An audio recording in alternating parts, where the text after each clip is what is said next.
Alumnos y alumnas, un gusto estarlos saludando de nuevo en su cátedra de Derecho Procesal Civil. Al parecer, en la decanatura nos dieron ya provisionalmente las fechas de los exámenes finales. Antes de proporcionárselas, me gustaría consultarles si les han trasladado alguna información a ustedes. Buenas Nos noches, habían licenciado. dicho que el 12. 12. Muy bien. Pues extraoficialmente nos comentaron hoy que probablemente van a ser del 10 al 20 de noviembre. Entonces, de ser así, también provisionalmente, esta sería nuestra última clase virtual y la próxima semana tendríamos la última semana de clases presenciales. Tenemos programados, bueno, tengo programado yo todavía un, un tema que vamos a empezar esta noche de jurisdicción voluntaria y está programado para dos cátedras. Entonces, de ser así, también provisionalmente tendríamos la clase de esta noche y la última presencial el día lunes. Y nos quedaríamos el día miércoles ahí para que lo tengan presente. Ya solo las personas que tienen pendientes sus exámenes extemporáneos, tanto de primer parcial como segundo parcial, para que lo comuniquen a sus compañeros y no se queden ahí sin examinarse la próxima semana del día miércoles. Pero entonces, provisionalmente, esas serían más o menos la programación de noviembre para que lo vayan contemplando.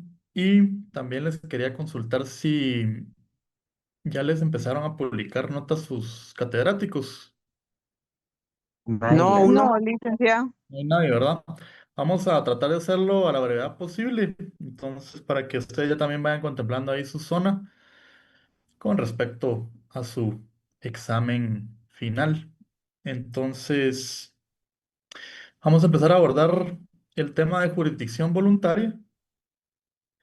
Entonces vamos a proyectar ahí unas diapositivas que les preparé para ir adentrándonos ya en el último tema del programa de cursos. Entonces, como primer punto, también ahí tengan presente que ya se circuló en el chat. Ahí está su asistencia de entrada esta noche y posteriormente al concluir la clase vamos a estar circulando la asistencia de salida. Entonces empezamos con el tema de la jurisdicción voluntaria. Para eso vamos a desarrollar la definición que está desarrollada aquí y preparada en la siguiente diapositiva. Y vamos a manejar que por jurisdicción voluntaria tenemos la rama del derecho procesal civil, que comprende los actos que por disposición de la ley o por solicitud de interesados se requiere la intervención de un juez. Aquí tenemos un primer elemento importante, ¿verdad? Porque vamos a ver más adelante que existe la jurisdicción voluntaria procesal y la jurisdicción voluntaria notarial. Es bien importante que la distingamos, sobre todo para efecto de esta clase, porque nos compete el área procesal, que involucran los juzgados de Guatemala competentes. Entonces, porque la jurisdicción voluntaria notarial la van a desarrollar en el curso correspondiente de Derecho Notarial, pero para que lo tengan presente de una vez, en el área procesal recordamos siempre con escritos, ¿verdad? Escritos que ya sabemos trabajar y que deben de llenar todos los requisitos del artículo 61 y de los demás requisitos que vimos en Derecho Procesal Civil 1. Entonces, ahí tenemos el primer elemento, un juez y escritos. Van a ver en su oportunidad que la jurisdicción voluntaria notarial va a ser a través de actas notariales que en su momento van a desarrollar. Pero para que no confundan, vamos a abarcar el área procesal y no la notarial, porque obviamente corresponde a derecho notariado.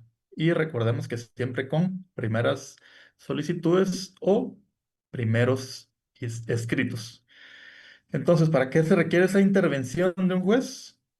Para validar actos o situaciones jurídicas sin litis. Ahí está subrayado y en negrilla para que tengamos claro que esa es la función y el objetivo de la jurisdicción voluntaria. Validar actos o situaciones jurídicas sin litis. Porque si hay litis, deja de ser jurisdicción voluntaria y ya aplican los procesos de conocimiento que ya conocemos del derecho procesal civil y mercantil. Entonces, la jurisdicción voluntaria, recordemos que no va a existir controversia y va a servir este proceso o procesos para validar actos o situaciones jurídicas, sin que esté promovida ni se promueva cuestión alguna entre partes determinadas. ¿Qué quiere decir esto? Que no exista otro proceso donde ya se esté tramitando una contienda como requisito esencial para que podamos tramitar en la vía voluntaria cualquier proceso que tengamos la necesidad de validar a través de la resolución de un juez o cualquier situación jurídica. Entonces ahí están los dos elementos en los que se fundamenta y tiene objetivo la jurisdicción voluntaria y siempre recuerden ustedes al concluir su estudio elaborar su propia definición para que no sea una definición aprendida, sino comprendida y elaborada por ustedes a la hora de hacer su estudio individual. Entonces es importante que memoricemos y entendamos sobre todo para qué sirve la jurisdicción voluntaria y qué es lo que comprende. Podemos ver ya en la siguiente diapositiva las características de la jurisdicción voluntaria y entre ellas podemos ver ya la primera que veíamos en la definición y como característica principal que no existe litis o controversia en virtud que va a ser sometido de forma voluntaria ante un juez únicamente para que la valide y le dé certeza jurídica a esa situación jurídica. Como segunda característica, podemos ver que cada procedimiento de jurisdicción voluntaria, a diferencia, como vimos en los juicios de conocimiento, ¿verdad? Que para todos los procesos aplica el esquema que vimos en cada uno de ellos. Aquí cada trámite va a tener un procedimiento específico. Esa es otra característica de la jurisdicción voluntaria, que cada uno de los trámites que se someten a esta jurisdicción voluntaria ante un juez va a tener su procedimiento y específico y pasos que lo van a distinguir de cada uno de los otros procedimientos. No obstante, que siempre vamos a tener los generales, ¿verdad? Que vamos a ver en la siguiente clase presencial, pero también existen procedimientos específicos para cada acto que se pretenda en un proceso voluntario. Entonces, también otra característica importante que tenemos en estos procesos de jurisdicción voluntaria consiste en el periodo probatorio, que no va a ser un periodo probatorio extenso como los procesos de conocimiento, sino solo va a consistir en la prueba que se acompañe a nuestra solicitud o se ofrezca y como no existe controversia, no va a existir el requisito de los procesos de conocimiento, que era citar a la parte contraria para que fiscalizara nuestra prueba. Aquí la prueba que vamos a aportar a estos procesos de jurisdicción voluntaria va a ser sin citación de parte contraria. Importante que lo comprendamos y que lo tengan bien claro, porque al no existir litis, pues no tiene sentido que se cite alguna otra parte. Y vamos a ver en cada uno de los procesos cómo se suple esa citación de la parte contraria, que generalmente son a través de publicaciones en los diarios de circulación del país. Entonces ahí tenemos otra característica. También otra de ellas es la intervención estatal, no solo del juez que ya vimos en la definición, sino también van a estar involucradas otras entidades como la Procuraduría General de la Nación, los registros, va a intervenir el registro de la propiedad.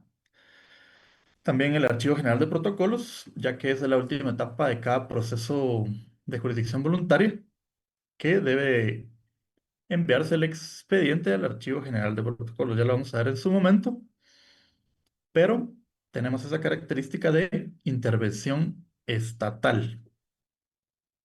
También es importante que manejemos la característica de que no causa estado. ¿Qué quiere decir esto? Que, en primer lugar, las resoluciones van a ser impugnables. Vamos a ver más adelante en esta presentación cuál es el recurso con el que vamos a impugnar este tipo de proceso. Y como segundo aspecto, se refiere a que no causa estado, que también el juez va a tener la facultad, por disposición de ley, de poder modificar cada una de sus decisiones e intervenciones sin necesidad de que se le solicite.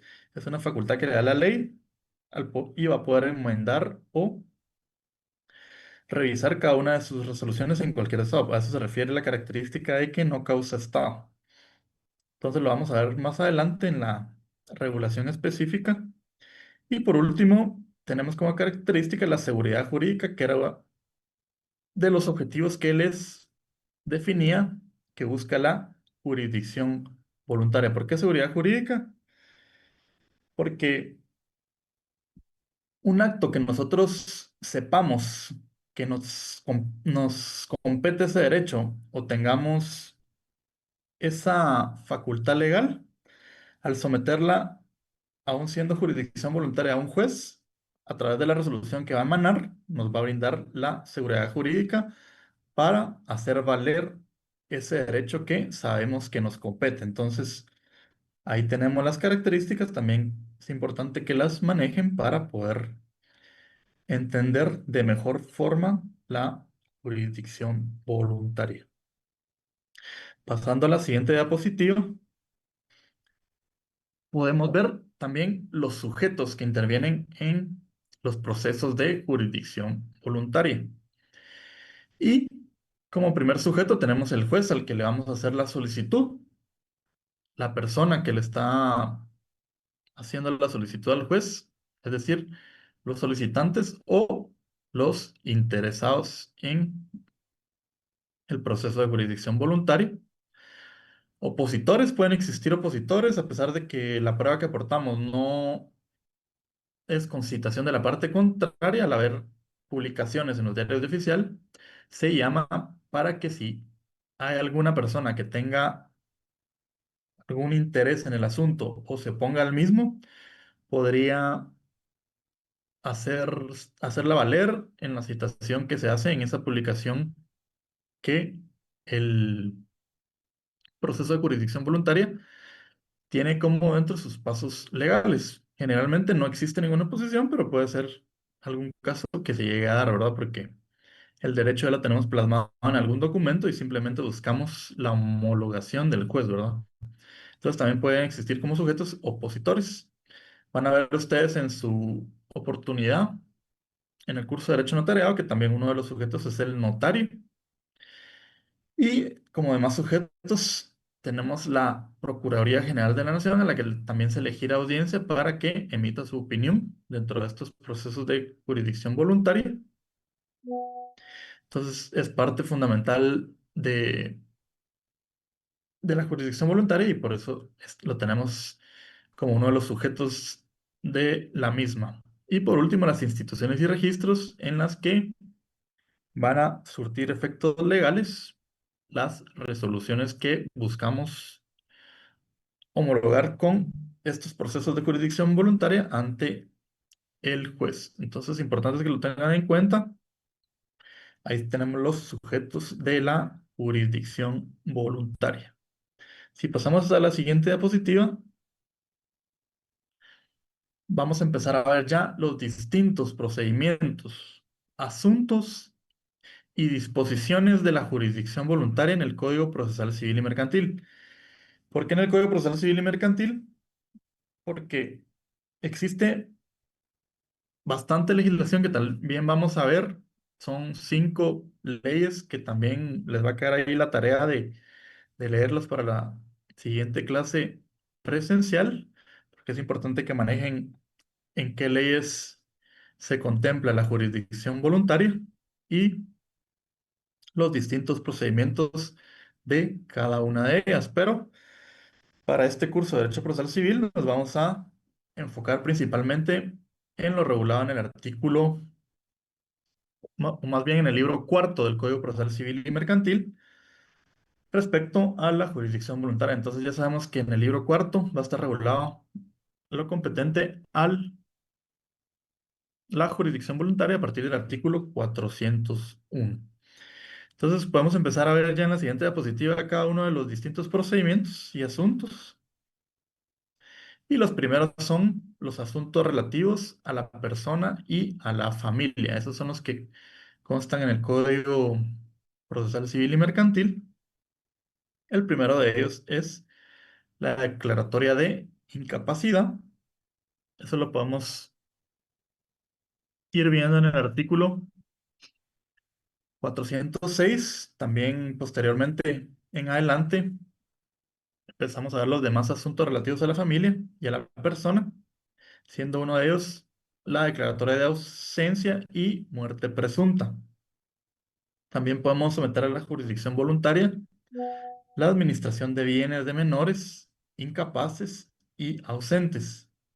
También las disposiciones relativas al matrimonio, incluidas en esto la separación y divorcio. Entonces, ahí es importante que manejen esa legislación y ese fundamento legal para que ustedes sepan a la hora de que lo soliciten, por ejemplo, para un divorcio por mutuo consentimiento. ¿Qué quiere decir?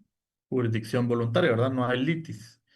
Entonces, ustedes como asesores legales deben de saber en dónde está regulada cada institución para fundamentarse y someterla al juzgado de la manera que la ley lo determina. También está regulada ahí las disposiciones relativas a los actos del Estado civil, al igual que el reconocimiento de preñez o de parto. También tenemos procesos de jurisdicción voluntaria para esos asuntos relativos a la persona y a la familia. Podemos ver en la siguiente diapositiva también otros asuntos como el cambio de nombre, identificación de persona y la identificación de tercero. De una vez, si podemos ir ahí, anoten el fundamento legal del mismo, porque a veces uno se confunde. En un mismo artículo está la identificación de persona y la identificación de tercero. Entonces, podemos ir al artículo 440 del Código Procesal Civil y Mercantil. Ahí, si se dan cuenta, el título indica identificación de persona únicamente. Pero para que ustedes anoten ahí en el segundo párrafo, ahí regula lo relativo a la identificación de un tercero. Entonces ahí tenemos el procedimiento de jurisdicción voluntaria de identificación de tercero. Ahí está escondido en el código, pero ustedes hagan su anotación ahí respectiva para que sepan dónde está el fundamento legal a Disculpe, la hora de tener la necesidad el de hacer número de una artículo. identificación de tercero. Artículo 440. Atención, Segundo párrafo, identificación de tercero. El primer párrafo, identificación de persona. Ahí está escondido. Entonces, también tenemos el asiento y rectificación de partidas, el patrimonio familiar. Vamos a ver también asuntos relativos a las subastas voluntarias. Vimos las subastas obligatorias o coercitivas. Si recuerdan, como acabamos de ver en los juicios ejecutivos, también tenemos aquí en la jurisdicción voluntaria la oportunidad de llevar a cabo legalmente ante un juez una subasta voluntaria o ante un notario, ¿verdad? Entonces es importante manejar todos esos procedimientos. También tenemos eh, los procesos sucesorios que son bastante importantes, que como abogados y notarios los podamos manejar. Entonces, tenemos aquí que subdividirlos en clases, ¿verdad? Tenemos un proceso sucesorio testamentario, que quiere decir cuando existe su testamento. Y también tenemos el proceso sucesorio intestado, que es cuando no existió un testamento. Independientemente de que sea testamentario o intestado, también tenemos la vía judicial y la vía extrajudicial. Entonces ya sabemos ahí que se combinan las dos jurisdicciones, que es el juez en la judicial, obviamente, y la extrajudicial, el notario. Importante que manejemos ahí. Tenemos cuatro tipos de procesos, ¿verdad? Testamentario, intestado, judicial, extrajudicial. Entonces, importante que manejen cada uno de los procesos que se pueden ver. Imagínense, aquí son un montón solo en el Código Procesal Civil y Mercantil. También tenemos la sucesión vacante. Aparte del proceso sucesorio testamentario, intestado, judicial o extrajudicial, puede existir sucesión vacante, que vamos a ver más adelante que se da cuando no existe nadie que pueda tomar el derecho de una sucesión. Entonces también hay un proceso específico de jurisdicción voluntaria para esos casos. También tenemos la partición de una herencia que se deja ya sea en un proceso sucesorio testamentario, intestado, judicial o extrajudicial, un proceso específico de jurisdicción voluntaria de partición de herencia para los casos en que proceda a repartirse la herencia. Entonces, si pasamos a la siguiente diapositiva, recordamos que esos son los procesos de jurisdicción voluntaria que contempla únicamente el Código Procesal Civil y Mercantil, ¿verdad? Aparte, vamos a ver más adelante, ahorita en las siguientes diapositivas, los que tienen su legislación específica y que debemos de estudiar en las leyes diversas, ¿verdad? Pero aquí el Código Procesal Civil y Mercantil, para que lo contemplemos, cada una de estas resoluciones en sus trámites específicos, vamos a ver que son apelables en cuanto a los recursos que podemos interponer si llegara a ser necesario, ¿verdad? Porque si es un asunto de jurisdicción voluntaria, generalmente no vamos a tener la necesidad de impugnar. Pero si fuera el caso por alguna razón, también tenemos la facultad y oportunidad de presentar una apelación. Y recordamos que el juez también tiene la facultad de variar o modificar las providencias dictadas. Es decir, cada una de las providencias son revocables en cualquier momento por el juez y la ley le da esa facultad. Entonces, ahí tendríamos las dos formas de que se puedan impugnar o variar las resoluciones dentro de la jurisdicción voluntaria. Es importante que lo manejamos y lo tengamos claros para que a la hora de llevar alguno de estos procesos no nos sorprenda que sin haber impulsado nosotros o impugnado, de repente pueda variar alguna resolución. Ya sabemos que el código le da esa facultad al juez para estos asuntos de jurisdicción voluntaria. Entonces, en la siguiente diapositiva podemos ver la legislación aplicable y tenemos 5 leyes ahí importantes que ustedes deben leer, repasar y entender. Entonces va a quedar ahí de tarea para la próxima clase, para que ya empecemos a ver los procedimientos específicos, leer estas 5 leyes que es el libro cuarto del Código Procesal Civil y Mercantil, decreto 512 del Congreso de la República de Guatemala. Ese decreto 512 es importante que lo leamos porque vamos a observar en el Código Procesal Civil y Mercantil que hace mucha referencia al Ministerio Público, pero aquí el Ministerio Público no es parte. ¿Por qué? Porque ese decreto 512 del Congreso de la República de Guatemala, cuando ustedes lo lean, van a verificar que se refiere a la Procuraduría General de la Nación. Entonces ahí tengamos claro que va a ser la Procuraduría General de la Nación cuando miramos en el código o en las demás leyes que haga referencia al Ministerio Público. Ese decreto 512 es el que da el fundamento legal para darle esa atribución a la PGN.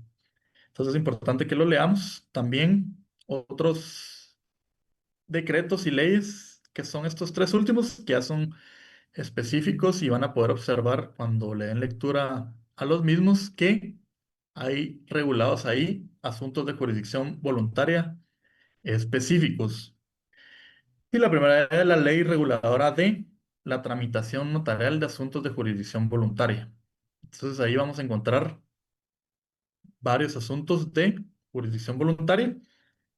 No obstante, dice notarial, es importante que los leamos para saber cuáles están comprendidos dentro de la jurisdicción voluntaria, pero recordamos que principalmente nos vamos a enfocar en los procesales o judiciales. Por ahí tenemos esa ley reguladora de la tramitación notarial de asuntos de jurisdicción voluntaria y también el decreto ley número 125-83 del jefe de Estado, ley de rectificación de áreas. Es importante que manejemos ahí, hay otro proceso de jurisdicción voluntaria. Y por último, la ley de titulación supletoria